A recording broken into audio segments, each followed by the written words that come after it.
ओम नमो नारायण। सुख की इच्छा कब से शुरू हुई?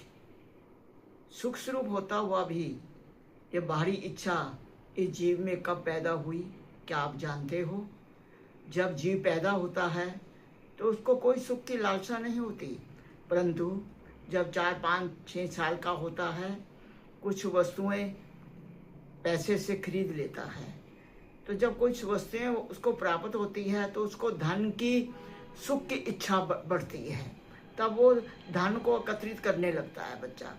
उसको माँ बाप कुछ पैसे दें तो संभाल संभाल के रखता है, क्योंकि धन में उसकी इच्छा हो गई सुख की। अब आगे चला, आगे जब बड़ा प्राणी बड़ा हुआ, जीव कोई 20, 25 साल का हुआ तो उसको पुत्र की और स्त्री की सुख की इच्छा प्राप्त हुई, मिली, जहाँ इच्छा पैदा हुई, कुछ भी कह सकते हैं।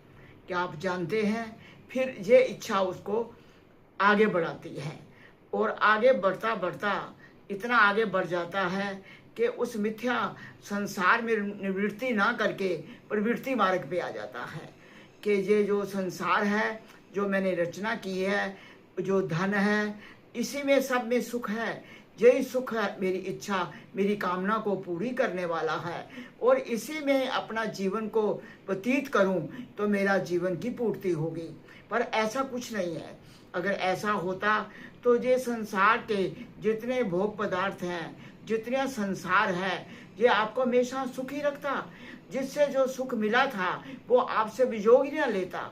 कई आए, कई चले जाते हैं, कई साथी छोड़ जाते हैं। तो इसीलिए करना क्या है? ऐसे नहीं, ऐसे समझिए प्यारी आत्माओं कि इनमें सुख नहीं। अगर सुख है तो परमात्मा की खोज में है कि मनुष्य देह परमात्मा की खोज के लिए मिला है। तू उसका अंश हुआ, उसका अंश होता हुआ भी उससे अलग जुदा रहता है। वो तेरे में है पर तू उसको पहचान ही नहीं पाता। भाई कैसा ये सुख है, कैसे ये तलाश है? ऐसे नहीं, ऐसे समझिए जैसे एक राजकुमार है। वो राजकुमार राजे का लड़का है, बड़ा सुखी है, बड़ा मौज मस्ती में है, धन का सुख है, संसार का सुख है, संसार की प्रत्येक वस्तु उसके पास उपलब्ध है जो उसको सुखी रख सकती है। नहीं, सुखी बनाती है, रखती नहीं है, बनाती है। कैसे? जैसे वो राजकुमार ने कहीं पास से निकला तो कोलों का ढेर पड़ा हुआ था। उन काले कोलों के अंदर उसका पैर, हाथ लग गया, कपड़ा लग गया, उसमें कालख जम गई। अब वो राजकुमार था, बड़ा अहम भाव वाला था, मैं राजकुमार हूँ। तो उसने कई लोगों को, कई सर्वेंट को, कई अपने साथियों को लगाया उस कालख को मिटाने के लिए। धोने लगे, धोते रहे, धोते रहे, धोते रहे, वो कालख नहीं गई। जब कालख नहीं गई, बहुतों ने समझाया कि ये कालख नहीं जाएगी बेटे राजकुमार, छोड़ दे इनको, पर वो मानता ही नहीं। वो जिद में बढ़ गया। मनुष्य भी तो जिद में पड़ा हुआ है कि मेरे को संसार में सुख है, पुत्र में, पुत्री में, धन में, दौलत में, संपत्ति में, भोग पदार्थों में। जो मेरा जीवन इसमें सुख अनुभव कर रहा है वो कहीं और नहीं करेगा। ऐसे ही इंसान भी भूला हुआ है उस राजकुमार की तरह। अब इतना जब हुआ तो उसको बहुत कोशिश की समझाने की, वो समझा नहीं। इतने में एक महात्मा जी पास से गुजर रहे थे, संत। उन्होंने पूछा भी क्या शोर मचा हुआ है, क्यों ऐसे आप सब लोग बेचैन हो? कहते हमारे राजकुमार हैं, उनके कपड़ों में कोले की कालख लग गई है, वो कहते हैं इसको मिटा दो। धो धो करके हम मिटा रहे हैं, कोले की कालख ही नहीं जाती। क्योंकि अब राजकुमार कपड़ों की कालख नहीं हटाना चाहता, क्योंकि उसको अहम है।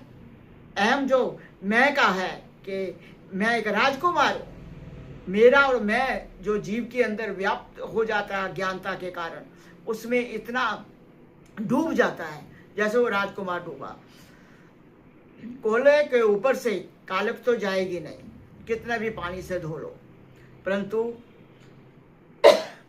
महात्मा जी ने कहा कि इस प्रकार से कोले की कालख नहीं जाने वाली। भाई अगर कोले की कालख को मिटाना ही चाहते हो तो ऐसे करो, अपना मिट्टी का तेल लाओ, कोलों के ऊपर डाल दो और उसको आग लगा दो, वो जल जाएंगे और वाइट हो जाएंगे, कोले की कालख निकल जाएगी। ऐसे ही प्यारी आत्माओं, गीता जी में भगवान ने कहा कि आप एक कर्म करोगे तो कई कर्म पैदा होंगे, उनमें कई सुख, कई दुख, कई अपनापन, कई वियोग, ये चलता ही रहेगा। इसीलिए ज्ञानाग्नि दग्ध कर्माणि, भगवान कृष्ण ने गीता जी में कहा ज्ञानाग्नि दग्ध कर्माणि, कि ज्ञान के द्वारा जितनी भी कालमा है, जन्म जमांतरों की तेरे साथ जो जीव के लगी हुई है, उनको धो डाल। कैसे ढोए? कि प्रवृत्ति मार्ग पे आ जाए, निवृत्ति मार्ग आ जाए, प्रवृत्ति मार्ग पे ही ना रहे, निवृत्ति मार्ग पे आ जाए। या जो समझिए अज्ञान को ज्ञान के साथ धो डाले।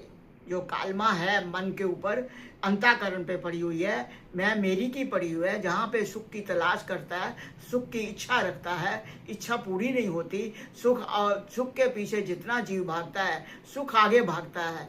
इसलिए भगवान कृष्ण ने अर्जुन को यही कहा ज्ञानाग्नि दग्ध कर्माणि, ज्ञान के द्वारा सब कर्मों को काट के राख कर दे। वो ही एक तरीका है कि ज्ञान मार्ग से अज्ञानता का जो भेदन कर दे और अपना सच्चिदानंद रूप पहचान स्वयं को स्वयं में स्थिर कर ले और स्वस्थ मन से हो जा। स्वयं में ना अपना आप, स्थ में ना स्थिर हो जाना, स्वयं को स्वयं में स्थिर कर ले। जब ऐसा कर लेगा, शरीर से जितना भी आपको अज्ञानता का, मलिनता का, बार बार कामनाएं, इच्छाएं पैदा होती हैं, वो समाप्त हो जाएंगी। इच्छाएं कभी पूरी नहीं होती, इच्छा बढ़ती चली जाती है। भाई, इच्छा को काटने का एक ही कारण है, एक ही साधन है कि भगवान का टू मच लगाव कर, भगवान से प्रेम कर, भगवान से प्रीति कर, ज्ञान के द्वारा अज्ञान का भेदन कर दे और भगवान के चरणों में आगे आगे बढ़। जब प्रभु के चरणों से बढ़ेगा, भगवान सुख स्वरूप है भाई, तेरे को ही सुख मिलेगा। अगर भगवान सुख स्वरूप है, तेरे को सुख मिलता है, तो फिर संसार में सुख को क्यों ढूंढ रहा है? क्यों इच्छाएं बढ़ा रहा है? क्यों इच्छा की पूर्ति से अच्छा बुरा कर्म कर रहा है? ऐसा ना कर कि एक कर्म कई कर्मों को पैदा कर दे। इस कर्मों को से बचने के लिए एक ही साधन है कि प्रभु के चरणों में समर्पण हो जा, भगवान के चरणों में समर्पण हो जा। किसी रूप में हो, उनका सगुण आकार, चाहे कृष्ण का है, राम का है, शिव का है, दुर्गा, हनुमान, जो भी आपके मन को अच्छा लगता है, उसमें अपने मन को टिका ले। तो जो सुख की इच्छा है, जो इतने भाग रहे हो, सुख आपसे कई गुना आगे भाग जाता है, उस सुख के पीछे चलते हो, इतना करते करते करते करते जीवन का एंड हो जाता है। ना संसार मिला, ना संसार वाला मिलता है। इसीलिए भगवान से प्रीति करो, भगवान में सुख को अनुभव करो, संसार की इच्छाओं के पीछे सुख को ढूंढना बंद कर दो। ओम नमः शिवाय।